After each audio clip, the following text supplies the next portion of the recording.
అందరికీ నమస్కారం. ధనుర్మాసంలో చేయవలసిన పనులు, చేయకూడని పనులు. చేయవలసిన పనులు: బ్రహ్మ ముహూర్తంలో నిద్రలేచి స్నానం చేయాలి. ఆధ్యాత్మికత: విష్ణుమూర్తికి ప్రీతిపాత్రమైన మాసం కాబట్టి విష్ణువు యొక్క ఆలయాలను సందర్శించడం, విష్ణువును పూజించడం చాలా మంచిది.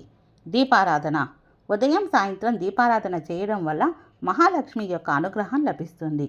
ముగ్గులు, గుబ్బిళ్ళు: ఇంటి ముందు ముగ్గుళ్ళు వేసి గుబ్బిళ్లతో అలంకరిస్తారు. ముఖ్యంగా పెళ్లి కాని అమ్మాయిలు ఇలా చేయడం వల్ల మంచి వరుడు లభిస్తాడని నమ్మకం.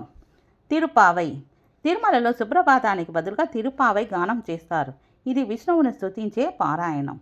హరిదాసుల కీర్తనలు: ఈ మాసంలో హరిదాసుల కీర్తనలు, పాటలు వినడం శుభప్రదం. సూర్య నమస్కారాలు: సూర్యుని యొక్క ఆరాధనలో భాగంగా సూర్య నమస్కారాలు చేయడం మంచిది.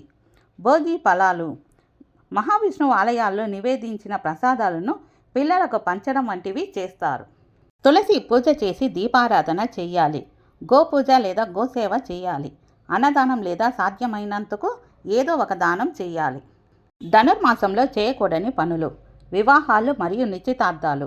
ఈ మాసంలో ఎలాంటి వివాహ కార్యక్రమాలు, నిశ్చితార్థాలు నిర్వహించకూడదు. గృహ సంబంధిత కార్యక్రమాలు: కొత్త ఇంటి నిర్మాణం ప్రారంభించడం, ఇల్లు కొనడం లేదా గృహప్రవేశం వంటి కార్యక్రమాలు చేపట్టకూడదు. కొత్త వ్యాపారాలు: కొత్తగా ఏదైనా వ్యాపారం లేదా ముఖ్యమైన ప్రాజెక్టులు ప్రారంభించడం మానుకోవాలి. ఎందుకంటే ఇది నష్టాలకు దారి తీయవచ్చని విశ్వసిస్తారు.